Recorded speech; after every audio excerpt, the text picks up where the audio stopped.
দাম নির্ধারণের সপ্তাহ পার হলেও বাজারে নেই 1 ও 2 লিটারের বোতলজাত সয়াবিন তেলের সরবরাহ।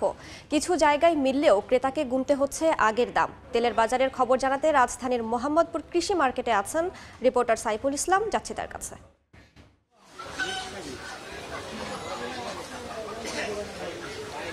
দাম নির্ধারণ হয়েছে সয়াবিন তেলের, যেটি 163 টাকা বোতলজাত 1 লিটার সয়াবিন তেল, সেটি মিলার কথা কিন্তু যেদিন নির্ধারণ হয়েছে এর পরের দিনই কিন্তু এই তেলের যে বাজারজাত হয়ে যাওয়ার কথা মিল পর্যায়ে থেকে। তবে এখন যদি এক সপ্তাহ পার হলেও কিন্তু আমরা সেই দামের তেল কিন্তু বাজারে দেখছি না।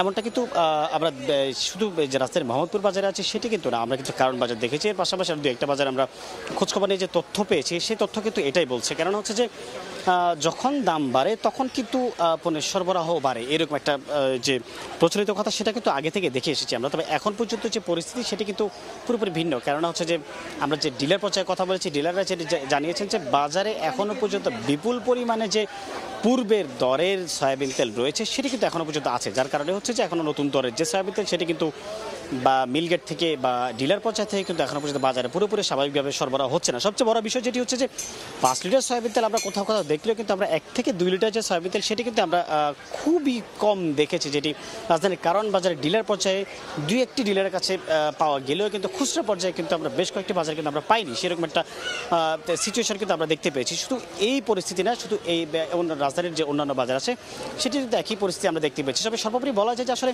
ক্রেতার যে অভিযোগ সেটি কিন্তু বরাবরের মতো রয়েই গেছে। কেননা বাজার তদারকি করার যে সমস্ত যে তদারকি সংস্থানগুলো আছে তারা কিন্তু দীর্ঘ ভূমিকায় রয়েছে, যার কারণে হচ্ছে যে এই যে বাজারে যে দামের তারতম্য ঘটছে 7 দিন পার হওয়ার পরেও যে নতুন দরের তেল সয়াবিন তেল এখনও পর্যন্ত দাম কার্যকর হয়নি, সেটি নিয়ে কিন্তু এখন অভিযোগ রয়ে গেছে। তবে আরেকটি বিষয় বলা যায় সেটি হচ্ছে যে এই যে দাম নির্ধারণ হলো, দাম নির্ধারণ হওয়ার পরেই যে 163 টাকার পরেই কিন্তু যে 167 টাকা 4 টাকা বাড়ানো হলো, সেটি কিন্তু ক্রেতার অভিযোগ কিন্তু বরাবরের মতো রয়েছে। যে তারা বলছেন যে যে দাম নির্ধারণ হয়েছে সেটি তেল যে বাজারে মিলছে না, বড় চেষ্টা কোথাও কোথাও আমরা খোঁজখবর নিয়ে দেখেছি যে 163 টাকা গায়ে দরে লিখা তেলই কিন্তু বিক্রি হচ্ছে 100 যে 4 টাকা বাড়ানো হয়েছে সেই দামে কিন্তু বিক্রি হচ্ছে 167 টাকা। এই ছিল আমার কাছে রাজধানীর কৃষি মার্কেট থেকে সর্বশেষ। রাজধানীর মোহাম্মদপুর কৃষি মার্কেট থেকে সরাসরি যুক্ত ছিলাম।